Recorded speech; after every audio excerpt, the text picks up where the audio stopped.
No display on laptop? Let me give you 5 solutions. Number 1 solution is check charger.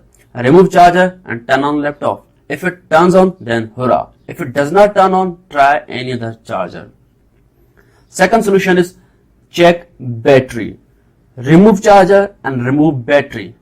Connect only charger and turn on. If it turns on, then hurrah. Else replace battery with another battery and turn on it again. Third solution is check overcharged. Remove charger, battery and all cables of Wi-Fi, mouse, etc. Press and hold power key for 1 minute and leave. Connect only charger and turn on it. Fourth solution is check RAM.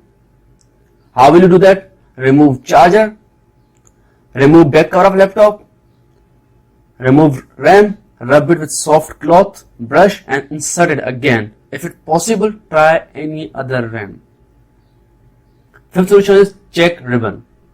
Bend the laptop gradually. If it on bending shows some light, a color, a line, then means it's problem with ribbon. Then contact any computer hardware shop. Hope your laptop will get fixed. If problem still exists, then there may be some major issues like graphics chip. Thank you, and yes, don't forget to subscribe.